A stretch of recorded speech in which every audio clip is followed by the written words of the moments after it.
ശബരിമല വാർത്തകൾ.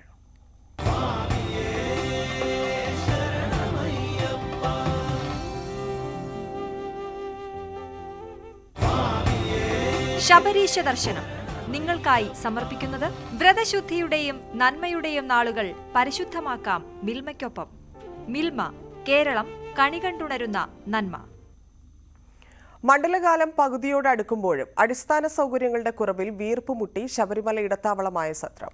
പമ്പയിലും നിലയ്ക്കലിലും തിരക്ക് വർദ്ധിച്ചതോടെ കാനനപാതയിലൂടെ സന്നിധാനത്തെത്താൻ കൂടുതൽ ആളുകൾ സത്രത്തിലേക്ക് എത്തിത്തുടങ്ങി.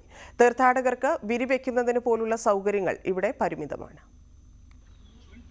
കഴിഞ്ഞ മണ്ഡലകാലത്തെ അപേക്ഷിച്ച് വണ്ടിപ്പെരിയാർ സത്രത്തിൽ ഭക്തർക്കായി പരിമിതമായ ഒരുക്കങ്ങൾ മാത്രമാണ് നടത്തിയിട്ടുള്ളത്. മുമ്പ് സത്രത്തെ പ്രധാന ഇടത്താവളമായി ഉയർത്തുന്നതിനുതകുന്ന പ്രവർത്തനങ്ങൾ നടത്തുമെന്ന് ദേവസ്വം മന്ത്രി പ്രഖ്യാപിച്ചിരുന്നു. എന്നാൽ ഒന്നും നടപ്പായില്ല. പമ്പയിലും നിലയ്ക്കലും തിരക്ക് വർദ്ധിച്ചതോടെ തീർത്ഥാടകർ കൂടുതലായി സത്രത്തിലേക്ക് എത്തിത്തുടങ്ങിയിട്ടുണ്ട്. വിരിവെക്കുന്നതിനായി 2 ഇടങ്ങൾ മാത്രമാണ് സത്രത്തിൽ ഒരുക്കിയിട്ടുള്ളത്. ശൗചാലയ സൗകര്യങ്ങളും പരിമിതമാണ്. ദേവസ്വം ബോർഡിന്റെ ശൗചാലയങ്ങൾ ഇതുവരെ തുറന്നു നൽകിയിട്ടില്ല. എല്ലാ വർഷത്തിന് പറഞ്ഞേക്കാളും വളരെ ദുരിതം പിടിച്ച ഒരു യാത്രയായിരുന്നു. ഇപ്പോഴും നമ്മളെ പത്തനംതിട്ട തൊട്ട് ഇങ്ങോട്ട് തന്നെ വണ്ടിയിലെല്ലാം ബ്ലോക്കായി പല വഴിയിൽ കിടന്നാണ് ഞങ്ങൾ ഇവിടെ എത്തിയത് തന്നെ. അപ്പോൾ ഇവിടെ എത്തിയപ്പോൾ ഒരു 10 മിനിറ്റ് ലേറ്റായി. അങ്ങനെ നമുക്ക് പിന്നെ ഇന്ന് ദർശനത്തിന് പോകാൻ പറ്റാത്ത അവസ്ഥയായി. 2:10 പോയി. 2 മണി വരെ ഇവിടെ നിന്ന് കയറ്റി വിടുള്ളൂ എന്ന് പറഞ്ഞാൽ അങ്ങനെ ഞങ്ങൾ ഇവിടെ കുടുങ്ങി. ഇന്നിപ്പോൾ ഇനിയിപ്പോൾ രാവിലെ ഇവിടെ നിന്ന് പോകാനുള്ള തീരുമാനത്തിലാണ് ഞങ്ങൾ നിൽക്കുന്നത്. അതേസമയം സത്രത്തെ പ്രധാന ഇടത്താവളമാക്കുമെന്ന പഴയ പ്രഖ്യാപനം വീണ്ടും ആവർത്തിക്കുകയാണ് ദേവസ്വം മന്ത്രി. ഞാൻ ഇന്നലെ ഇടുക്കി കളക്ടറുമായിട്ട് സംസാരിച്ചിട്ടുണ്ടായിരുന്നു. ദേവസ്വം ബോർഡിനോടും പറഞ്ഞിട്ടുണ്ട്, അവരാണ് ചെയ്യേണ്ടത്.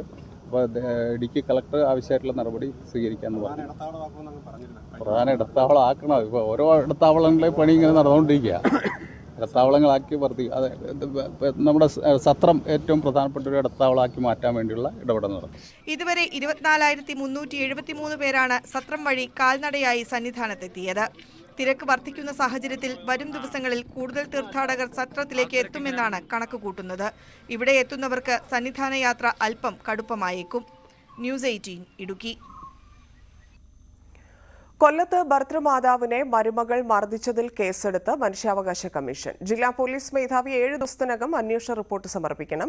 പത്രവാർത്തയുടെ അടിസ്ഥാനത്തിൽ കമ്മീഷൻ സ്വമേധയാ കേസ് രജിസ്റ്റർ ചെയ്യുകയായിരുന്നു. മർദ്ദനത്തിൽ ഭർതൃമാതാവിന്റെ കൈകാലുകൾക്ക് മുറിവുണ്ട്. ആയുധങ്ങൾ ഉപയോഗിച്ചും മർദ്ദിച്ചെന്ന് റിപ്പോർട്ടുണ്ട്. മലപ്പുറം മഞ്ചേരി തിരൂർ റൂട്ടിൽ സ്വകാര്യ ബസ്സുകളുടെ മിന്നൽ പണിമുടക്ക്. പരപ്പനങ്ങാടിയിൽ സ്കൂൾ വിദ്യാർത്ഥിയെ പീഡിപ്പിച്ച പരാതിയിൽ പോക്സോ കേസിൽ ബസ് ജീവനക്കാരനെ അറസ്റ്റ് ചെയ്തതിൽ പ്രതിഷേധിച്ചാണ് ബസ് പണിമുടക്ക്. ബസ് ഇല്ലാത്തതിനാൽ പരീക്ഷയ്ക്ക് പോകേണ്ട വിദ്യാർത്ഥികളടക്കം വലഞ്ഞു. തുടർന്ന് പണിമുടക്കിയ ബസ് പോലീസ് പിടിച്ചെടുത്ത് സർവീസ് നടത്തി. ടിപ്പുവിന്റെ ചരിത്ര ശേഷിപ്പുകൾ തേടി പുരാവസ്തു വിഭാഗം പാലക്കാട് തൃത്താലയിലെത്തി. കൂറ്റനാട് പള്ളിക്ക് സമീപമുള്ള കോട്ടയിൽ പുരാവസ്തു വകുപ്പ് ഉദ്യോഗസ്ഥർ പരിശോധന നടത്തി. നിരവധി ചരിത്ര ശേഷിപ്പുകൾ കണ്ടെത്തിയ തൃത്താലയിൽ മ്യൂസിയം യാഥാർത്ഥ്യമാക്കണമെന്നും ആവശ്യമുയരുന്നുണ്ട്. കൂറ്റനാട് പള്ളിക്ക് സമീപമുള്ള വലിയ പറമ്പിലാണ് കിടങ്ങും കൊത്തുപണികളുമുള്ള കല്ലുകളുമായി കോട്ട നിലകൊള്ളുന്നത്. നൂറ്റാണ്ടുകളുടെ പഴക്കം കണക്കാക്കുന്ന നിർമ്മിതികൾ ടിപ്പു സുൽത്താന്റെ പടയോട്ടകാലത്തെ ശേഷിപ്പുകളായാണ് ചരിത്രം പറയുന്നത്. പ്രദേശം സംരക്ഷിച്ച് ചരിത്രം കണ്ടെത്താനുള്ള പരിശ്രമത്തിലാണ് അഡ്വക്കേറ്റ് രാജേഷ് വെങ്ങാലിലും പട്ടാമ്പി ഗവൺമെന്റ് സംസ്കൃത കോളേജിലെ ചരിത്ര അധ്യാപകൻ ഡോക്ടർ രാജനും. കഴിഞ്ഞ മേയിൽ പദ്ധതി പ്രദേശം സന്ദർശിച്ച വേളയിൽ കണ്ടെത്തിയ ചില ശേഷിപ്പുകളും കൊത്തുപണികളുള്ള കല്ലും സ്ഥലത്തിനു ചുറ്റുമുള്ള വലിയ കിടങ്ങുകളുമെല്ലാം ടിപ്പു സുൽത്താന്റെ പടയോട്ടകാലത്ത് ഉപയോഗിച്ചിരുന്നതായ സൂചനയായി കണക്കാക്കി. തുടർന്ന് നടന്ന അന്വേഷണത്തിൽ ടിപ്പുവും പടയാളികളും ഇവിടെ താമസിച്ചിരുന്നതായും അവരിൽ മരണപ്പെട്ടവരെ സമീപത്തെ പള്ളി ഖബറിൽ അടക്കം ചെയ്തിരുന്നു എന്നുമുള്ള വിവരങ്ങൾ ലഭിച്ചു. ശേഖരിച്ച വിവരങ്ങൾ വെച്ച് പുരാവസ്തു വകുപ്പുമായി ചർച്ച നടത്തി. ഇതിന്റെ അടിസ്ഥാനത്തിൽ തൃശൂർ ആർക്കിയോളജിക്കൽ മ്യൂസിയത്തിന്റെ ചാർജുള്ള ആതിര ആർ പിള്ളയുടെ നേതൃത്വത്തിലുള്ള ഉദ്യോഗസ്ഥർ സ്ഥലത്ത് പരിശോധന നടത്തി. നിരവധി നന്നങ്ങാടികളും ചരിത്ര ശേഷിപ്പുകളും ലഭിച്ച മണ്ണാണ് തൃത്താലയുടേത്. പന്തിരികുല പുരാവൃത്തവും കട്ടിൽമാടവും നിലകൊള്ളുന്ന ഇടമായ തൃത്താലയിലെ ചരിത്രശേഷിപ്പുകൾ സംരക്ഷിക്കാൻ വേണ്ട നടപടികൾ ഉണ്ടാകണമെന്നും ആവശ്യമുയരുന്നുണ്ട്. കൂറ്റനാട് വലിയ പള്ളിക്ക് തെക്ക് വശത്തായിട്ടുള്ള ഏകദേശം 1 ഏക്കറിൽ താഴെ ഉള്ള ഭൂമി ചാലിശ്ശേരി പഞ്ചായത്തിൻ്റെ വില്ലേജിൻ്റെ പരിധിയിലാണ് വരുന്നത്. കാരണം ടിപ്പു സുൽത്താൻ റോഡ് എന്നെല്ലാം നമ്മൾ കേട്ടിട്ടുണ്ടായിരിക്കും. പ്രധാന പാതക തന്നെ ടിപ്പു ഉണ്ടാക്കിയ പാതകളാണെന്ന് പറയുന്നുണ്ട്. പല സ്ഥലങ്ങളിലും പല ആക്രമണങ്ങളും ടിപ്പു നടത്തിയെന്ന് പറയുന്നുണ്ട്. എന്തായാലും ഇതെല്ലാം നമുക്ക് കൃത്യമായ ഈ വാമൊഴികളല്ലാതെ മറ്റ് ചരിത്രമായ രേഖകൾ വളരെ പരിമിതമാണ്. ചരിത്രശേഷിപ്പുകൾ മ്യൂസിയമായോ മറ്റോ സംരക്ഷിക്കാൻ കഴിഞ്ഞാൽ തൃത്താലയിലെ ടൂറിസം മേഖലയ്ക്കും വലിയ മുതൽക്കൂട്ടാകുമെന്നാണ് പ്രതീക്ഷ. വരും ദിവസങ്ങളിൽ കൂടുതൽ പരിശോധനകളും അന്വേഷണവും നടത്തി ചരിത്ര യാഥാർത്ഥ്യം പുറത്തു കൊണ്ടുവരാനുള്ള ഒരുക്കത്തിലാണ് ചരിത്രാന്വേഷകരും പുരാവസ്തു വകുപ്പ് ഉദ്യോഗസ്ഥരും. News 18 Pattambi. Kannur Ramanthali Palakkode fish landing centre വികസനം എങ്ങും എത്തിയില്ല. വളരെ പരിമിതമായ സൗകര്യങ്ങളിലാണ് മത്സ്യബന്ധന തൊഴിലാളികൾ ഇവിടെ തൊഴിലെടുക്കുന്നത്. കണ്ണൂർ ജില്ലയിലെ പ്രധാന ഹാർബറുകളിലൊന്നായ രാമന്തളി പഞ്ചായത്തിലെ പാലക്കോട് തുറമുഖം അഭിമുഖീകരിക്കുന്ന പ്രധാന പ്രശ്നം അടിസ്ഥാന സൗകര്യങ്ങളുടെ അഭാവമാണ്. ജില്ലാ പഞ്ചായത്ത് പ്രൊജക്ടായ ഹാർബറിൽ മത്സ്യത്തൊഴിലാളികൾക്ക് വിശ്രമിക്കാനുള്ള സൗകര്യം പോലുമില്ല. വേലിയിറക്ക സമയത്ത് ബോട്ടുകൾ അടുപ്പിക്കാൻ കഴിയാത്തതാണ് തുറമുഖം നേരിടുന്ന പ്രധാന പ്രശ്നങ്ങളിലൊന്ന്. സ്ത്രീ തൊഴിലാളികൾ ഉൾപ്പെടെയുള്ളവർക്ക് കൂടുതൽ സൗകര്യമുള്ള ശൗചാലയവും ഫിഷ് ലാൻഡിംഗ് സെന്ററിന് മേൽക്കൂരയും മറ്റ് അടിസ്ഥാന സൗകര്യങ്ങളും ഒരുക്കണമെന്നും മത്സ്യത്തൊഴിലാളികൾ നിരന്തരമായി ഉന്നയിക്കുന്ന ആവശ്യങ്ങളാണ്. ജില്ലാ പഞ്ചായത്തിന്റെ നേതൃത്വത്തിൽ പാലക്കോട് ഹാർബറിന്റെയും ഫിഷ് ലാൻഡിംഗ് സെന്ററിന്റെയും വികസനത്തിനായി തുക അനുവദിച്ചിരുന്നു. ഹാർബറിന്റെ സുരക്ഷയും ഇടത്തട്ടുകാരുടെ ചൂഷണവും അവസാനിപ്പിക്കാനുള്ള പദ്ധതികളായിരുന്നു ജില്ലാ പഞ്ചായത്ത് ആസൂത്രണം ചെയ്തത്. പിന്നീടാണ് തീരദേശ സദസ്സിൽ കൂടുതൽ വികസനത്തിനായുള്ള നിർദ്ദേശങ്ങൾ വന്നത്. പാലക്കോട് ഹാർബർ നവീകരിക്കാൻ പദ്ധതി തയ്യാറാക്കാൻ തീരസദസ്സിൽ ഹാർബർ എഞ്ചിനീയറിംഗ് വകുപ്പിന് മന്ത്രി നിർദ്ദേശം നൽകുകയും ചെയ്തിരുന്നു. എന്നാൽ തുടർ പ്രവർത്തനങ്ങളൊന്നും ഉണ്ടായില്ല. ഹാർബർ ജില്ലാ പഞ്ചായത്തിൽ നിന്നും ഹാർബർ എഞ്ചിനീയറിംഗ് വകുപ്പിന് കൈമാറി കിട്ടിയെങ്കിൽ മാത്രമേ നവീകരണം നടത്താനാകൂ എന്നാണ് വകുപ്പിന്റെ നിലപാട്. ന്യൂസ് 18 രാമന്തളി. നാട്ടുകാരുടെ ഏറെ നാളത്തെ ആവശ്യമായ മലപ്പുറം ചോലക്കോട് പുന്നത്തല വെട്ടിച്ചിറ റോഡ് യാഥാർത്ഥ്യമാകുന്നു. ട്രയൽ റൺ ആഘോഷമായി നടന്നു. മലപ്പുറം പുത്തനത്താണി പുന്നത്തലയിലെ നാട്ടുകാരുടെ ഏറെ നാളത്തെ ആവശ്യമായിരുന്നു എല്ലാ വാഹനങ്ങൾക്കും സുഗമമായി സഞ്ചരിക്കാവുന്ന ഒരു റോഡ്. പ്രദേശത്തെ ആകെയുള്ള റോഡ് വീതിയില്ലാത്ത അവസ്ഥയിലായിരുന്നു. ആദവനാട് പഞ്ചായത്തിലെ 3ഓളം വാർഡുകളിലായി നിരവധി പേരാണ് ഇവിടെ താമസിക്കുന്നത്. ഇവർക്കെല്ലാം ഈ വീതിയില്ലാത്ത റോഡ് ഏറെ പ്രയാസമാണ് ഉണ്ടാക്കിയത്. ഇതിനെല്ലാം പരിഹാരമായാണ് റോഡ് നാട്ടുകാരുടെ നേതൃത്വത്തിൽ വീതി കൂട്ടി ഗതാഗത യോഗ്യമാക്കിയത്. പ്രദേശത്തെ വിദ്യാർത്ഥികൾ സ്കൂളിലേക്ക് എത്താൻ സ്വകാര്യ വാഹനങ്ങളെയാണ് ആശ്രയിക്കാറ്.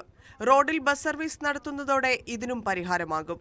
ഒരു ബൈപ്പാസ് എന്ന നിലയിൽ വെട്ടിച്ചിറയിലേക്ക് പോകാൻ ഏറ്റവും വളരെ നല്ല രീതിയിൽ പെട്ടെന്ന് തന്നെ എത്തിപ്പെടാൻ പറ്റുന്ന ഒരു റോഡായിട്ട് ഈ റോഡ് മാറും എന്ന ഒരു ചിന്തയിൽ നിന്നാണ് ഏകദേശം 1.5 കിലോമീറ്ററോളം ദൈർഘ്യത്തിൽ ഈ റോഡ് വീതി കൂട്ടി ഒരു വലിയ റോഡാക്കിയിട്ട് മാറ്റാനുള്ള ശ്രമം ഉണ്ടായത്. ദൈവാനുഗ്രഹത്താൽ അത് സാധ്യമായിരിക്കുകയാണ്. അതിൻ്റെ സന്തോഷത്തിലാണ് നാട്ടുകാരും ഇവിടുത്തെ മറ്റുള്ള ആളുകളും. ബസ് സർവീസിന്റെ ട്രയൽ റൺ ഉത്സവാന്തരീക്ഷത്തിലാണ് നടന്നത്. പൂർണ്ണമായും റോഡ് ഗതാഗത യോഗ്യമാകുന്നതോടെ പുതിയ വാണിജ്യ സാധ്യതകളും പ്രദേശത്തുണ്ടാകുമെന്നാണ് നാട്ടുകാരുടെ പ്രതീക്ഷ. ന്യൂസ് 18 തിരൂർ. അരുവിക്കരയിൽ റോഡ് തകർന്ന അപകടങ്ങൾ പതിവാകുമ്പോഴും അധികൃതർ ഇടപെടുന്നില്ലെന്ന് പരാതി. നെടുമങ്ങാട് പട്ടണത്തെ ബന്ധിപ്പിക്കുന്ന അരുവിക്കര വെള്ളനാട് റോഡാണ് മാസങ്ങളായി തകർന്നു കിടക്കുന്നത്. അരുവിക്കര ജലസംഭരണി മുതൽ കുളക്കോട് സുബ്രഹ്മണ്യസ്വാമി ക്ഷേത്രം വരെയുള്ള റോഡാണ് ഗതാഗത യോഗ്യമല്ലാതായി തീർന്നത്. റോഡ് നവീകരിക്കുന്നതിനു വേണ്ടി റോഡിന്റെ വശങ്ങളിൽ മെറ്റലുകൾ ഇറക്കിയിട്ട് മാസങ്ങളായിട്ടും പണി ഇതുവരെ ആരംഭിച്ചിട്ടില്ല. നിത്യേന നിരവധി വാഹനങ്ങളും കാൽനട യാത്രക്കാരും സഞ്ചരിക്കുന്ന റോഡിന്റെ ഭൂരിഭാഗവും തകർന്ന നിലയിലാണ്. അരുവിക്കര മുതൽ റോഡിൽ വൻ കുഴികളാണ് രൂപപ്പെട്ടിരിക്കുന്നത്. വെമ്പന്നൂർ ജംഗ്ഷന് സമീപത്തെ വളവിൽ മെറ്റലുകൾ ഇളകി രൂപപ്പെട്ട കുഴികളിൽ വെള്ളം കെട്ടിക്കിടന്ന് അപകടങ്ങൾ പതിവാവുകയാണ്. ശാന്തിനഗർ ശങ്കരമുഖം LP സ്കൂളിന് സമീപം കണ്ണേറ്റുനട ജംഗ്ഷൻ, വാളിയറ തുടങ്ങിയ സ്ഥലങ്ങളിൽ റോഡിന്റെ അവസ്ഥ വളരെ ദയനീയമാണ്. വെള്ളനാട്ടിൽ നിന്നും അരുവിക്കര, വട്ടിയൂർക്കാവ്, പേരൂർക്കട, കരകുളം, വഴയില, കാച്ചാണി തുടങ്ങിയ സ്ഥലങ്ങളിലേക്ക് എളുപ്പത്തിൽ എത്തിച്ചേരാൻ യാത്രക്കാർ ആശ്രയിക്കുന്ന റോഡാണിത്. അശാസ്ത്രീയമായ റോഡ് നിർമ്മാണവും അമിതഭാരം കയറ്റിയ ടിപ്പറുകളടക്കമുള്ള വാഹനങ്ങളുമാണ് റോഡിന്റെ തകർച്ചയ്ക്ക് പ്രധാന കാരണമെന്ന് നാട്ടുകാർ പറയുന്നു. എത്രയെങ്കിലും ആക്സിഡന്റുകൾ ഇവിടെ സംഭവിച്ചിട്ടുണ്ട്. ഒന്നാമത്തെ വിഷയം എന്ന് പറഞ്ഞാൽ ഈ റോഡ് നിർമ്മാണത്തിൽ ഓടയില്ലാത്തതാണ് വിഷയം. ഈ സ്വകാര്യ വസ്തുക്കളുടെ വെള്ളം ഉൾപ്പെടെ ഈ റോഡിലേക്ക് ഇറങ്ങി വന്ന് ഈ റോഡ് കുത്തൊലിച്ചു പോകുന്ന ഒരവസ്ഥ വളരെ ദയനീയമാണ്. ഈ യാത്ര എത്രയെങ്കിലും ആൾക്കാർ, 2 വീലർ യാത്രക്കാർ വന്ന് വീണഴിച്ചു പോകുന്ന സ്ത്രീകൾ ഉൾപ്പെടെ ഉള്ളവർ വളരെ അപകടകരമായ ഒരു യാത്രയാണ്. ഇപ്പോൾ ശേഷം കുറേ മെറ്റിൽ കൊണ്ടുവന്ന് കുറച്ച് അപ്പുറത്തിട്ടിട്ടുണ്ട്. ആ മെറ്റിൽ തന്നെ ഇപ്പോൾ റോഡിലേക്ക് വീണ് ബൈക്ക് യാത്രക്കാർ തെന്നി വീണൊരവസ്ഥയാണ് ഇപ്പോൾ നിലവിലുണ്ടായിക്കൊണ്ടിരിക്കുന്നത്. എത്രയും പെട്ടെന്ന് ഈ റോഡിനൊരു പരിഹാരം ഉണ്ടാക്കണമെന്നാണ് ഒരു യാത്രക്കാരനെന്ന നിലയിലേക്ക് എനിക്ക് പറയാനുള്ളത്.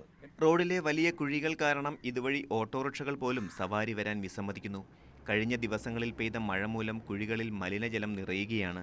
വാഹനങ്ങൾ പോകുമ്പോൾ സമീപത്തെ വീടുകൾക്കുള്ളിലും കച്ചവട സ്ഥാപനങ്ങളിലും മലിനജലം തെറിക്കുന്നത് പരിസരവാസികളെയും വ്യാപാരികളെയും ഒരുപോലെ ദുരിതത്തിലാക്കുന്നു. ഇതിനൊരു ശാശ്വത പരിഹാരം കണ്ടില്ലെങ്കിൽ പ്രതിഷേധ പ്രകടനങ്ങൾ സംഘടിപ്പിക്കുവാൻ ഒരുങ്ങുകയാണ് പ്രദേശവാസികളും നാട്ടുകാരും. ന്യൂസ് 18 അരുവിക്കര. ഇനി ബെല്ലടിച്ചാൽ ഓട്ടോറിക്ഷ വിളിപ്പുറത്തെത്തും. കോഴിക്കോട് കാരശ്ശേരി പഞ്ചായത്തിലെ നെല്ലിക്കാപ്പറമ്പിലെ ബസ് സ്റ്റോപ്പിലാണ് ബെല്ലടിച്ചാൽ ഓട്ടോറിക്ഷ എത്തുക. റോഡ് മുറിച്ചു കടന്ന് ഓട്ടോറിക്ഷ വിളിക്കാനുള്ള പ്രയാസം കണക്കിലെടുത്താണ് ഓട്ടോ സ്റ്റാൻഡിന് മറുവശത്തുള്ള ബസ് സ്റ്റോപ്പിൽ ഓട്ടോ തൊഴിലാളികൾ ബെൽ സ്ഥാപിച്ചത്. എടവണ്ണ കൊയിലാണ്ടി സംസ്ഥാന പാതയുടെ നവീകരണത്തിന് ശേഷം നെല്ലിക്കാമ്പറമ്പ് റോഡിന് വീതി കൂടി. ഇരുവശങ്ങളിലുമുള്ള ബസ് സ്റ്റോപ്പുകളുടെ അകലവും വർദ്ധിച്ചു. മുക്കം ഭാഗത്തു നിന്ന് വരുന്ന ബസ്സുകളിൽ നെല്ലിക്കാമ്പറമ്പിൽ ഇറങ്ങുന്നവർക്ക് ഓട്ടോറിക്ഷ ലഭിക്കണമെങ്കിൽ ഏറെ തിരക്കേറിയ സംസ്ഥാന പാത മുറിച്ചു കടക്കണം. സ്ത്രീകളും കുട്ടികളും ഉൾപ്പെടെയുള്ള യാത്രക്കാർക്ക് ഇത് വലിയ പ്രയാസമായി. മാത്രമല്ല അപകടങ്ങൾക്കും വഴിവെച്ചു. തുടർന്നാണ് നെല്ലിക്കാപ്പറമ്പിലെ ഓട്ടോറിക്ഷ തൊഴിലാളികൾ ഓട്ടോറിക്ഷ ട്രാക്കിന് എതിർവശമുള്ള ബസ് സ്റ്റോപ്പിൽ ബെല്ല് സ്ഥാപിച്ചത്. ബെല്ലമർത്തിയാൽ ഓട്ടോറിക്ഷ സ്റ്റോപ്പിലെത്തും. ബെല്ല് വെച്ചതുകൊണ്ട് എന്താ സുഖം വെച്ചാൽ ഇവിടെ പെട്ടെന്ന് ബെല്ല് അവിടെ കേൾക്കും. അത് അവരതിനനുസരിച്ച് ഓട്ടോ അവിടെ വന്നിട്ട് ഈ ഭാഗത്ത് തന്നെ നിർത്തിയിട്ട് കയറ്റി പോകാനൊക്കെ പറ്റുന്നുണ്ട്. ഇത് എല്ലാ നാട്ടിലും ഒരു മാതൃക ആക്കണം. എളുപ്പമാണ് പോകാനൊക്കെ. നമുക്ക് അവിടെ റോഡ് കടന്ന് ഓട്ടോ വിളിക്കാനൊക്കെ ഭയങ്കര ബുദ്ധിമുട്ടാണ്. ചിലപ്പോൾ വാഹനം അങ്ങോട്ടും ഇങ്ങോട്ടും പെട്ടെന്ന് പോകുമ്പോൾ നമ്മൾ റോഡ് ക്രോസ് ചെയ്യാൻ വലിയ ബുദ്ധിമുട്ടാണ്. തിരക്കേറിയ ഇടത്തെ ഇത്തരത്തിലുള്ള സൗകര്യം ഏറെ പ്രയോജനകരമാണെന്ന് യാത്രക്കാരും ഓട്ടോറിക്ഷ തൊഴിലാളികളും പറയുന്നു. അപ്പോൾ ഈ മഴ സമയത്തൊക്കെ യാത്രക്കാർക്ക് അങ്ങോട്ട് കാണാനും ചിലപ്പോൾ വണ്ടികളൊക്കെ വരുമ്പോഴോ അല്ലെ വണ്ടി നിർത്തിയിട്ട അവസരങ്ങളിൽ അങ്ങോട്ട് കാണാനുള്ള ബുദ്ധിമുട്ട് മുന്നിൽ കണ്ടുകൊണ്ട് ഞങ്ങൾ ഇതുപോലെ ഇന്നലെ വെച്ചതാണ്. അപ്പോൾ ഇതിനോട് കുറേ ആളുകൾക്ക് ഉപയോഗമുണ്ട്. നമ്മളെ ബെല്ലടിച്ച ആ സമയത്ത് ഞങ്ങൾക്ക് ശ്രദ്ധ വരും. പ്രത്യേകിച്ച് സ്ത്രീകളായ ഞങ്ങൾക്ക് എല്ലാവർക്കും വളരെ ഉപകാരമുള്ളൊരു സംഭവമാണ്. ഇപ്പോൾ പെട്ടെന്ന് ഇപ്പോൾ നൈറ്റ് ആയാലും അത്യാവശ്യ ഘട്ടങ്ങളിലായാലും ഒരു ബെല്ലടിച്ച ഓട്ടോ വരിക എന്നുള്ളത് വളരെ നല്ല കാര്യമാണ്. ഓട്ടോറിക്ഷ സ്റ്റാൻഡിൽ പൂച്ചെടികളും ഫലവൃക്ഷ തൈകളും വച്ചുപിടിപ്പിച്ച് ഓട്ടോ ട്രാക്ക് മനോഹരമാക്കിയിട്ടുണ്ട്. ഒപ്പം പാഷൻ ഫ്രൂട്ട് കൃഷിക്കും ഒരുങ്ങുകയാണ് നെല്ലിക്കാപ്പറമ്പിലെ ഈ മാതൃക ഓട്ടോ ഡ്രൈവർമാർ. ന്യൂസ് 18 കാരശ്ശേരി. കാസർഗോഡ് ജനവാസ കേന്ദ്രമായ കൊടിയമ്മ പ്ലാന്റേഷനിൽ നാട്ടുകാർക്കും വിദ്യാർത്ഥികൾക്കും ഭീഷണിയായി കാട്ടുപന്നിക്കൂട്ടം. പന്നിശല്യം കാരണം പ്രദേശത്തെ കർഷകർ കൃഷി ഉപേക്ഷിക്കാനൊരുങ്ങുകയാണ്. കുമ്പള കൊടിയമ്മയിലും പരിസര പ്രദേശങ്ങളിലും പന്നിശല്യം രൂക്ഷമായതോടെ നാട്ടുകാരും സ്കൂൾ വിദ്യാർത്ഥികളും ഭീതിയിലാണ്. കഴിഞ്ഞ ദിവസം സ്കൂൾ മൈതാനത്തിന് സമീപം പന്നിയെ കണ്ടതോടെ വിദ്യാർത്ഥികളിൽ ഒരാൾ ഭയന്നോടി. കൊടിയമ്മ ഗവൺമെന്റ് ഹൈസ്കൂൾ റോഡിലാണ് കാട്ടുപന്നിയെ കണ്ടെത്തിയത്. അവശനിലയിലായ പന്നിയെ പിന്നീട് വനം വകുപ്പ് അധികൃതർ എത്തി പിടികൂടി. കൊടിയമ്മയിലെ മദ്രസ അധ്യാപകൻ പന്നിക്കൂട്ടത്തിന്റെ ആക്രമണത്തിൽ നിന്ന് രക്ഷപ്പെട്ടത് തലനാരിഴയ്ക്കാണ്. സാമൂഹ്യ വനവൽക്കരണ വിഭാഗത്തിന്റെ കശുമാവിൻ തോട്ടത്തിനകത്ത് തമ്പടിക്കുന്ന പന്നിക്കൂട്ടം ജനവാസ കേന്ദ്രങ്ങളിൽ ഭീതി വിതയ്ക്കുകയാണ്. അതിവിടെ കൊടിയമ്മയിൽ പ്ലാന്റേഷൻ കോർപ്പറേഷൻ്റെ ഒരു 16 ഏക്കർ സ്ഥലത്ത് മറ്റേ കാറ്റാടി മരവും കശുവണ്ടിൻ്റെ മരമെല്ലായിട്ടുള്ളൊരു കാട് കിടക്കുന്നുണ്ട്. അത് ഒരുപാട് വർഷമായിട്ട് അത് കൊത്തണോ അത് ലേലം വിളിച്ച് കൊടുക്കണോ എന്നെല്ലാം പറഞ്ഞിട്ട് ഇതുവരെ പഞ്ചായത്തിൻ്റെ നടപടിയിലേക്ക് നീങ്ങിയിട്ടുമില്ല. അത് വെറുതെ ഇങ്ങനെ കാട് ഒരു ജനവാസ കേന്ദ്രത്തിലുള്ള ഒരു കാട് ജനങ്ങൾക്ക് ഒരുപാട് പ്രശ്നമാണ്, ബുദ്ധിമുട്ടാണ്. രാത്രിയിൽ മദ്രസകൾ 2-3 മദ്രസയിലേക്ക് ഈ കാട്ടിൽ കൂടെയാണ് കുട്ടികളൊക്കെ നടന്നു പോകുന്ന വഴി. പ്രദേശത്തെ കർഷകരും പന്നിശല്യം കാരണം കൃഷി ഉപേക്ഷിക്കേണ്ട സ്ഥിതിയിലാണ്. നിരവധി വളർത്തുമൃഗങ്ങളെയും കാട്ടുപന്നി ആക്രമിച്ചിട്ടുണ്ട്. പലവട്ടം പഞ്ചായത്ത് അധികാരികളെ അറിയിച്ചിട്ടും ഒരു നടപടിയും സ്വീകരിക്കുന്നില്ലെന്നാണ് നാട്ടുകാരുടെ പരാതി. ന്യൂസ് 18 കാസർഗോഡ്. കൊട്ടാരക്കര പെരുങ്കുളത്ത് പുസ്തകങ്ങൾ കത്തിച്ചു. ബാപ്പുജി വായനശാലയുടെ പുസ്തക സ്തൂപത്തിൽ സൂക്ഷിച്ചിരുന്ന പുസ്തകങ്ങളാണ് കത്തിച്ചത്. കൊട്ടാരക്കര പോലീസ് കേസെടുത്ത് അന്വേഷണം ആരംഭിച്ചു. പെരുങ്കുളം പുസ്തക ഗ്രാമത്തിലെ പുസ്തകങ്ങളാണ് കത്തിച്ചത്. പ്രഭാത സവാരിക്കായി എത്തിയ നാട്ടുകാരാണ് പുസ്തകങ്ങൾ കത്തിച്ചതായി കണ്ടെത്തിയത്. ആർക്കും എപ്പോഴും എടുത്ത് വായിക്കാൻ കഴിയുന്ന വിധമായിരുന്നു പുസ്തകങ്ങൾ സൂക്ഷിച്ചിരുന്നത്. സാമൂഹ്യ വിരുദ്ധരാകാം പുസ്തകങ്ങൾ നശിപ്പിച്ചതെന്ന് ബാപ്പുജി വായനശാല പ്രവർത്തകർ പറയുന്നു. സ്തൂപത്തിൽ ഉണ്ടായിരുന്ന പുസ്തകങ്ങൾ 2 തട്ടിലായി നിറയെ വെച്ചിരുന്ന വളരെ വിലപിടിപ്പുള്ളതും വളരെ നല്ല പുസ്തകങ്ങളുമായിരുന്നു. ആ പുസ്തകങ്ങൾ ഇന്നലെ രാത്രി ഏതോ നരാധമന്മാർ, അക്ഷരവിരോധികൾ അത് വാരി വലിച്ചു കീറി കളയുകയും ബാക്കിയുള്ള പുസ്തകങ്ങൾ 2 സ്ഥലത്തായി കൂട്ടിയിട്ട് കത്തിച്ച ഒരു കാഴ്ച നമുക്ക് രാവിലെ കാണാൻ പറ്റി. ഒരു കാരണവശാലും നമ്മളെ സംബന്ധിച്ച് അത് ഒരു കാരണവശാലും അംഗീകരിക്കാൻ സഹിക്കാൻ പറ്റുന്നതായ ഒരു പ്രവൃത്തിയല്ല. ഇതിനെതിരെ നിയമ നടപടികൾ സ്വീകരിക്കാൻ വായനശാല കമ്മിറ്റി തയ്യാറാണ്. അതിന് വേണ്ടുന്ന പ്രാഥമിക നടപടികൾ നമ്മൾ മുന്നോട്ട് പോവുകയാണ്. 2 വർഷമായി പുസ്തക സ്തൂപം സ്ഥാപിച്ചതോടെ ചരിത്ര ഗവേഷകർക്കും വിദ്യാർത്ഥികൾക്കും ഗുണകരമായിരുന്നു. കഴിഞ്ഞ ദിവസം രാത്രിയിൽ പുസ്തക സ്തൂപത്തിന്റെ ലോഗോ തകർക്കുകയും കണ്ണാടിക്കൂടിൽ സൂക്ഷിച്ചിരുന്ന പുസ്തകങ്ങൾ കത്തിച്ചു കളയുകയുമായിരുന്നു. മുൻപ് പുസ്തക സ്തൂപത്തിന് ചുറ്റും മാലിന്യം വലിച്ചെറിഞ്ഞവരെ കണ്ടെത്തി വായനശാല പ്രവർത്തകർ മാലിന്യങ്ങൾ തിരികെ എടുപ്പിച്ചിരുന്നു. പകരം നെല്ലിമരം നടിയിക്കുകയും ഗാന്ധിജിയുടെ ആത്മകഥ നൽകുകയും ചെയ്തിരുന്നു. പുസ്തകം നശിപ്പിച്ചവരെ കണ്ടെത്തണമെന്നാണ് ആവശ്യം. ന്യൂസ് 18 കൊട്ടാരക്കര. നാട്ടുവർത്തമാനം പൂർണ്ണമാവുന്നു. നമസ്കാരം.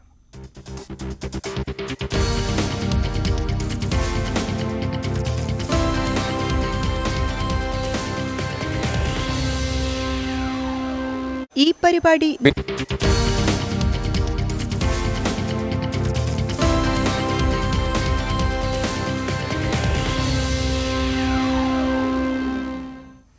നമസ്കാരം. നാട്ടുവർത്തമാനത്തിലേക്ക് സ്വാഗതം. ആദ്യം പ്രധാന വാർത്തകൾ. മൂന്നാറിൽ ജനവാസ മേഖലയിൽ വീണ്ടും പടയപ്പ ഇറങ്ങി. കടകൾ തകർത്ത സാധനങ്ങൾ ഭക്ഷിച്ചു, ഗതാഗതവും തടസ്സപ്പെടുത്തി. കോഴിക്കോട് ചക്കരക്കുണ്ടിലും കാട്ടാനക്കൂട്ടമിറങ്ങി കൃഷി നശിപ്പിച്ചു.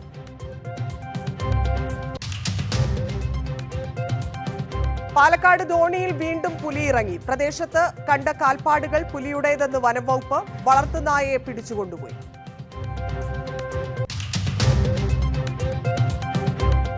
മഞ്ചേരി തിരൂർ റൂട്ടിൽ സ്വകാര്യ ബസ്സുകളുടെ മിന്നൽ പണിമുടക്ക്. ജീവനക്കാരനെ പോക്സോ കേസിൽ അറസ്റ്റ് ചെയ്തതിൽ പ്രതിഷേധം. ബസ് പിടിച്ചെടുത്ത് സർവീസ് നടത്തി പോലീസ്. വന്യമൃഗശല്യത്തിൽ പൊറുതിമുട്ടി വയനാട്ടിലെ കുടല്ലൂർ ഗ്രാമം. മതിയായ പൊതുഗതാഗത സംവിധാനമില്ല. വെട്ടിച്ചുരുക്കിയ ട്രിപ്പുകൾ പുനഃസ്ഥാപിക്കാതെ KSRTC.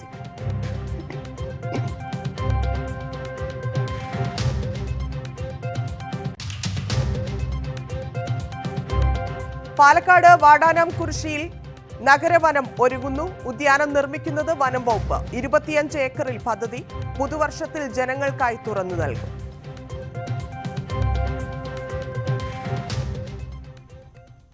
കാടിറങ്ങുന്ന വന്യത.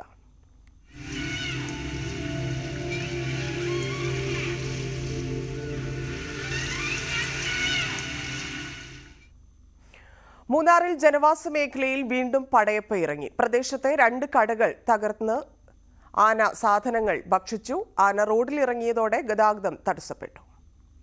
ഇന്നലെ വൈകുന്നേരത്തോടെയായിരുന്നു കാട്ടുകൊമ്പൻ പടയപ്പ വീണ്ടും ജനവാസ മേഖലയിൽ ഇറങ്ങിയത്. മാട്ടുപ്പെട്ടി ബോട്ടിംഗ് സെന്ററിന് സമീപമായിരുന്നു ആനയെത്തിയത്.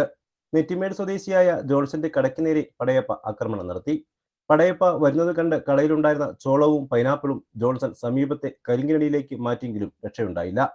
അവ കണ്ടെത്തി പടയപ്പ ഭക്ഷിച്ചു. ഇത് 6ാം തവണയാണ് പടയപ്പ ഈ കടയെ ആക്രമിക്കുന്നത്. മറ്റൊരു കടയ്ക്ക് നേരെയും ആക്രമണമുണ്ടായി. ആന റോഡിലിറങ്ങിയതോടെ ഗതാഗതവും തടസ്സപ്പെട്ടു. ഏറെ സമയത്തിന് ശേഷമാണ് പടയപ്പ പ്രദേശത്ത് നിന്നും പിൻവാങ്ങിയത്. കഴിഞ്ഞ കുറച്ചു നാളുകളായി മൂന്നാറിലെ ജനവാസ മേഖലയിൽ പടയപ്പ സ്ഥിര സാന്നിധ്യമാണ്. വേനൽ കനക്കുന്നതോടെ പടയപ്പയുടെ ശല്യം വർദ്ധിക്കുമെന്ന ആശങ്കയിലാണ് നാട്ടുകാർ. ന്യൂസ് 18 മൂന്നാർ. കോഴിക്കോട് വിലങ്ങാട് പാലൂരിന് പിന്നാലെ മലയങ്ങാട് ചക്കരക്കുണ്ടിലും കാട്ടാനക്കൂട്ടമിറങ്ങി വ്യാപകമായി കൃഷി നശിപ്പിച്ചു. ചക്കരക്കുണ്ട് വെള്ളച്ചാട്ടത്തിന് സമീപത്തെ ജനവാസ കേന്ദ്രത്തിലെ കൃഷിയിടത്തിലാണ് ആക്രമണം. കുലച്ചതും കുലയ്ക്കാത്തതുമായ തെങ്ങുകളും കവുങ്ങ്, വാഴ തുടങ്ങിയ കൃഷികളുമാണ് നശിപ്പിച്ചത്. കണ്ണവം വനത്തിൽ നിന്ന് പുഴ കടന്നാണ് കാട്ടാനകൾ കൃഷിയിടത്തിലെത്തിയത്. കാട്ടാനകൾ ഇറങ്ങുന്നത് പതിവായതോടെ നാട്ടുകാർ ഭീതിയിലാണ്. പാലക്കാട് ധോണിയിൽ വീണ്ടും പുലി ഇറങ്ങി. പ്രദേശത്ത് കണ്ട കാൽപ്പാടുകൾ പുലിയുടേതാണെന്ന് വനംവകുപ്പ് സ്ഥിരീകരിച്ചു. ധോണി മൂലേപ്പാടം ഷംസുദ്ദീന്റെ വീട്ടിലെ നായയെ കാണാതായി. എസ് വിനേഷ് കുമാറിന്റെ റിപ്പോർട്ട്. ധോണിയിൽ വീണ്ടും വന്യമൃഗ ഭീതി പടർന്നിരിക്കുകയാണ്. നമുക്കറിയാം PT7 ഒരു വിഹര കേന്ദ്രമായിരുന്നു ഇത്. എന്നാൽ കഴിഞ്ഞ കാലങ്ങളിൽ ഇവിടെ കടുവശല്യവും കടുവ ഇറങ്ങുന്നതും പുലി ഇറങ്ങുന്നതുമെല്ലാം നിത്യസംഭവമായിരുന്നു. പക്ഷേ ഇന്നലെ രാത്രിയിൽ ഈ ധോണിയിലുള്ള മൂലപ്പാടം എന്ന് പറഞ്ഞ സ്ഥലത്ത് പുലിയുടെ കാൽപ്പാടുകൾ കണ്ടെത്തിയിട്ടുണ്ട്. ഇത് പുലി തന്നെ ആണെന്ന് വനം വകുപ്പ് സ്ഥിരീകരിക്കുകയും ചെയ്തിട്ടുണ്ട്. ഇവിടെ ഷംസുദ്ദീൻ്റെ വീട്ടിലാണ് ഉള്ള പട്ടിയെയും ഇന്നലെ രാത്രി മുതൽ കാണാതായിട്ടുണ്ട്. ഈ പരിസരങ്ങളിലെല്ലാം തന്നെയുള്ള ഇതിൻ്റെ അടുത്തുള്ള തോട്ടിലും മറ്റുമെല്ലാം കാൽപ്പാടുകൾ കണ്ടെത്തുകയും ചെയ്തിട്ടുണ്ട്. എന്നാലും നമുക്കറിയാം ഈ മലയിറങ്ങി വരുന്ന ഇതിനോട് ചേർന്ന് വനം പ്രദേശമാണ്, വനാതിർത്തിയാണ്. വ്യാപകമായ വന്യമൃഗ ശല്യം ഇവിടുത്തെ പ്രദേശത്തുള്ള നാട്ടുകാർ നേരിട്ട് കൊണ്ടിരിക്കുന്നുണ്ട്. നിരന്തരമായി വനം വകുപ്പിന് പരാതി കൊടുക്കുകയും ഒപ്പം തന്നെ പ്രതിഷേധ പരിപാടികളെല്ലാം തന്നെ നടന്നിട്ടുള്ളൊരു നാടുകൂടിയാണിത്. ഇതിനിടയിലാണ് വീണ്ടും ഭീതിയിലാഴ്ത്തിക്കൊണ്ട് പുലി ഇറങ്ങി എന്നുള്ള ഒരു അഭ്യൂഹം പരന്നിട്ടുള്ളത്. അഭ്യൂഹമല്ല, അത് പുലി തന്നെയാണ് എന്നുള്ളൊരു സ്ഥിരീകരണത്തിലേക്ക് വനംവകുപ്പും എത്തിച്ചേർന്നിട്ടുണ്ട്. ഇപ്പോൾ ഇവിടെ ഈ പുലി ഇറങ്ങിയ ഷംസുദ്ദീൻ്റെ വീട്ടിലെ ഷംസുദ്ദീൻ്റെ ഭാര്യയായ ഷംന നമ്മോടൊപ്പം ചേരുന്നുണ്ട്. എപ്പോഴായിരുന്നു ഇന്നലെ പട്ടിയെ കാണാതായത്? ഞങ്ങൾ രാവിലെയാണ് കണ്ടത്. ഫുഡ് കൊടുക്കാൻ ചോദിച്ചപ്പോൾ കാണാനില്ല, ഓറിയനെ വിളിച്ചപ്പോൾ കാണാനില്ല. പിന്നെ രാത്രി നല്ല സൗണ്ട് ഉണ്ടായിരുന്നു, നായ് കുറച്ചുകൊണ്ടേയിരുന്നു രാത്രിയൊക്കെ. ഈ കാൽപ്പാടുകൾ ഉണ്ടല്ലോ തോടിന്റെ പരിസരത്തൊക്കെ, അതെപ്പോഴാണ് നിങ്ങൾ കണ്ടത്? അത് രാവിലെ ഈ പാല് കറക്കാൻ എണിക്കുമ്പോഴായിരുന്നു അതൊക്കെ കണ്ടത്. വേറെ പശുക്കുട്ടിയോ അല്ലെങ്കിൽ വേറെ ഒന്നിനും ബാധിച്ചിട്ടൊന്നുമില്ലല്ലോ അല്ലേ? വേറെ ഒന്നുമില്ല. ഞങ്ങൾ വളർത്തുന്നതിന് കാണാനില്ല രാവിലെ തൊട്ട്. പുലി തന്നെയാണെന്ന് വനംവകുപ്പ് സ്ഥിരീകരിച്ചു. വന്ന് സ്ഥിരീകരിച്ചിട്ടുണ്ടായിരുന്നു. ഇത് പുലിയാണ്, കടുവയല്ല പുലിയാണ് പറയുന്നത്.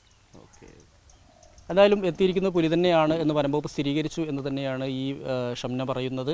എന്തായാലും ഇതിൽ വനംവകുപ്പിൻ്റെ ഒരു ഫലപ്രദമായ ഇടപെടൽ ഇക്കാര്യത്തിൽ ഉണ്ടാവണം എന്നുള്ള കാര്യത്തിൽ സംശയമില്ല. കാരണം വനാതിർത്തി മേഖലയാണെങ്കിൽ പോലും ഇവിടെ ഗ്രാമീണർക്ക് സ്വസ്ഥമായി സ്വൈര്യത്തോടുകൂടി ജീവിക്കാനുള്ള ഒരു അന്തരീക്ഷം ഒരുക്കുക എന്നുള്ളൊരു ഉത്തരവാദിത്വം കൂടി വനംവകുപ്പിനുണ്ട്. ഈ പ്രദേശം വലിയ തോതിൽ തന്നെ വന്യമൃഗശല്യം ഉള്ള പ്രദേശമാണെന്ന് ഞാൻ നേരത്തെ സൂചിപ്പിച്ച പോലെ തന്നെ എന്തായാലും ഇവിടെ കൃത്യമായ സോളാർ ഫെൻസിങ്ങോ അതുപോലെ തന്നെ പ്രതിരോധ കിടങ്ങ് ഉൾപ്പെടെയുള്ള സംവിധാനം വേണമെന്നുള്ള നാട്ടുകാരുടെ ആവശ്യത്തിന് വർഷങ്ങളുടെ പഴക്കമുണ്ട്. ക്യാമറാമാൻ പ്രജിത്ത് കോങ്ങാട്ടിനൊപ്പം എസ് വിനേഷ് കുമാർ, ന്യൂസ് 18 പാലക്കാട്.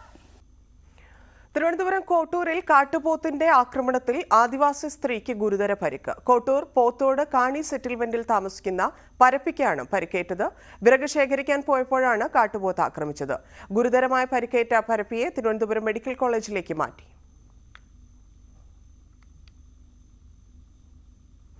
കൊല്ലം കൊട്ടാരക്കര ഓടനാവട്ടത്ത് ഹരിതകർമ്മ സേനാംഗങ്ങളെ വളർത്തുനായെ വിട്ട് കടുപ്പിച്ചതായി പരാതി. ഓടനാവട്ടം കട്ടയിൽ സ്വദേശി 51-കാരി റോസമ്മയ്ക്കാണ് നായയുടെ കടിയേറ്റത്. വീട്ടുടമ മനോജ് ബോധപൂർവ്വം നായയെ വിട്ട് കടുപ്പിക്കുകയായിരുന്നുവെന്ന് വീട്ടമ്മയുടെ പരാതിയിൽ പുയപ്പള്ളി പോലീസ് കേസെടുത്തു. സംഭവത്തിൽ അന്വേഷണം വേണമെന്ന് ജനപ്രതിനിധികളും ആവശ്യപ്പെട്ടു. ഇടുക്കി അടിമാലി കുറത്തിക്കുടിയിൽ ആനക്കൊമ്പ് പിടികൂടിയ കേസിൽ 2 പേർ കൂടി അറസ്റ്റിൽ. എളംബ്ലാശ്ശേരി സ്വദേശികളായ ഉണ്ണി എന്ന് വിളിക്കുന്ന സതീഷ്, ബാലൻ എന്നിവരെയാണ് വനപാലകർ പിടികൂടിയത്. സംഭവത്തിൽ നേരത്തെ 2 പേരെ പിടികൂടിയിരുന്നു. ആവറുകുട്ടി ഭാഗത്ത് വനമേഖലയിൽ ആനയുടെ അവശിഷ്ടങ്ങളും കണ്ടെത്തി. വന്യമൃഗശല്യത്തിൽ പൊറുതിമുട്ടുന്ന വയനാട് വാകേരി കൂടല്ലൂർ ഗ്രാമത്തിലേക്ക് മതിയായ പൊതുഗതാഗത സംവിധാനമില്ല. പ്രദേശവാസികൾ കൂടുതലായി ആശ്രയിച്ചിരുന്ന KSRTC ട്രിപ്പുകൾ കോവിഡിന് ശേഷം വെട്ടിച്ചുരുക്കിയതോടെയാണ് ജനജീവിതം താളം തെറ്റിയത്. 6 വർഷമായി മുടങ്ങിക്കിടക്കുന്ന KSRTC ട്രിപ്പ് പുനരാരംഭിക്കണമെന്നാണ് നാട്ടുകാരുടെ ആവശ്യം.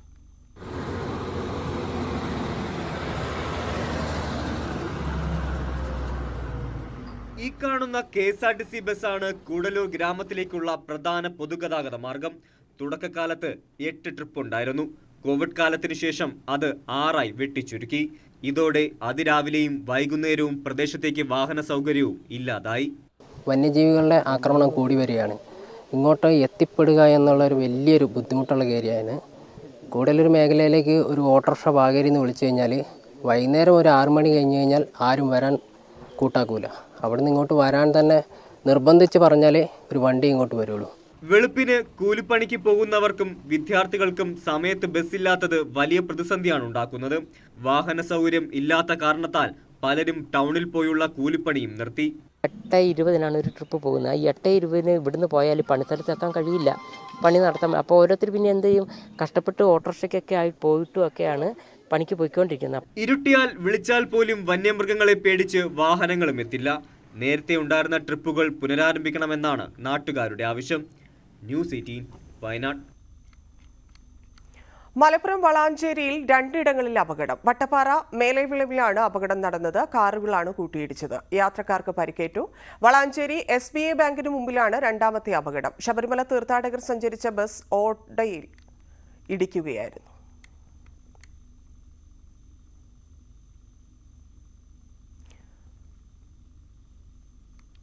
വയനാട് കാക്കവയൽ നഴ്സറിയിലെ ബൈക്ക് അപകടത്തിൽ പരിക്കേറ്റ് ചികിത്സയിലായിരുന്ന യുവതി മരിച്ചു. വെങ്ങപ്പള്ളി അത്തിമൂല കോളനിയിലെ ചിഞ്ചുവാണ് മരിച്ചത്. ഇക്കഴിഞ്ഞ ഡിസംബർ 7 വൈകിട്ടോടെയായിരുന്നു അപകടം. യുവതി സഞ്ചരിച്ച ബൈക്ക് മറിയുകയായിരുന്നു. കോഴിക്കോട് മെഡിക്കൽ കോളേജിൽ ചികിത്സയിലിരിക്കെ ഇന്ന് രാവിലെയാണ് മരിച്ചത്. മലപ്പുറം കുറ്റിപ്പുറത്ത് 2ാം ക്ലാസ് വിദ്യാർത്ഥിനിക്ക് ദാരുണാന്ത്യം. ബംഗ്ലാംകുന്നിൽ സ്വദേശി ജാഫർ സാദിഖിന്റെ മകൾ ഹയ ഫാത്തിമയാണ് മരിച്ചത്. കളിച്ചുകൊണ്ടിരിക്കെ കട്ടിലിൽ നിന്ന് ചാടുന്നതിനിടെ അബദ്ധത്തിൽ കയർ കഴുത്തിൽ കുടുങ്ങിയതാണെന്നാണ് നിഗമനം. ഉടനെ ആശുപത്രിയിൽ എത്തിച്ചെങ്കിലും ജീവൻ രക്ഷിക്കാനായില്ല. കാർത്തല മർക്കസ് അൽ അബീർ സ്കൂൾ 2ാം ക്ലാസ് വിദ്യാർത്ഥിയാണ് ഹയ. തിരുവനന്തപുരം വർക്കലയിൽ യുവാവിനെ കുത്തി പരിക്കേൽപ്പിച്ച പ്രതി അറസ്റ്റിൽ. വെട്ടൂർ വലയന്റിക്കുഴി സ്വദേശി രാഹുലിനാണ് കുത്തേറ്റത്. ചായക്കടയിലുണ്ടായ വാക്തർക്കത്തിൽ കത്തിക്കുത്തിൽ കലാശിക്കുകയായിരുന്നു. വെട്ടൂർ അരിവാളം സ്വദേശി അൽത്താഫാണ് പിടിയിലായത്.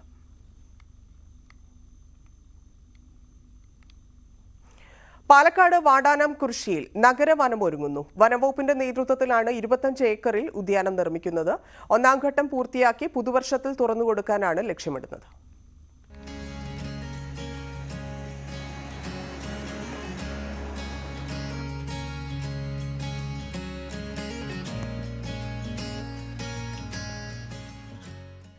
നഗരവനത്തിലേക്ക് സ്വാഗതം ചെയ്തുള്ള ഈ നിർമ്മിതി കടന്നു ചെല്ലുന്നത് വലിയ പാറക്കെട്ടുകൾ നിറഞ്ഞയിടത്തേക്കാണ്.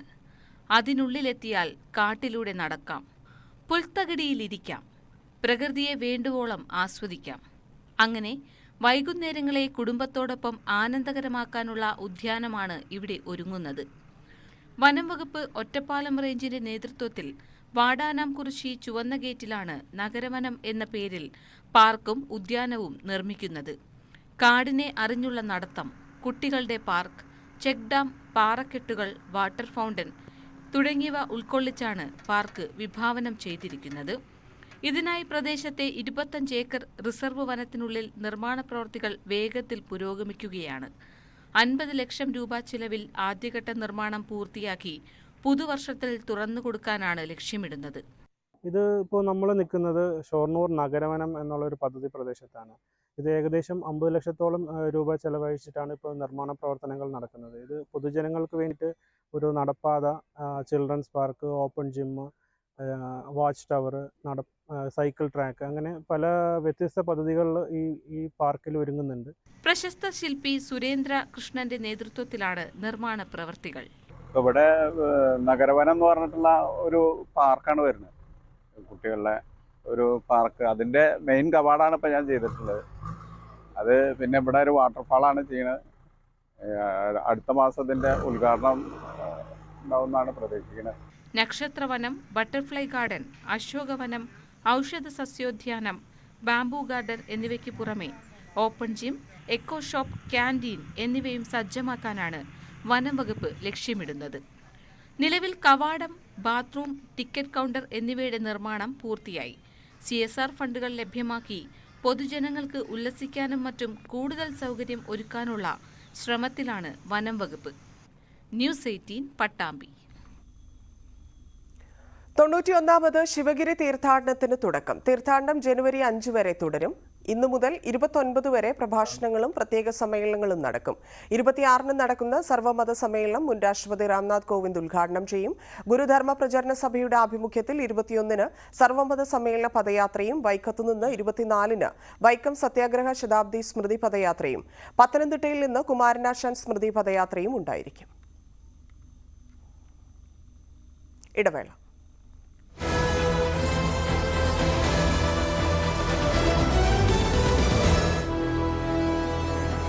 Reliance fashion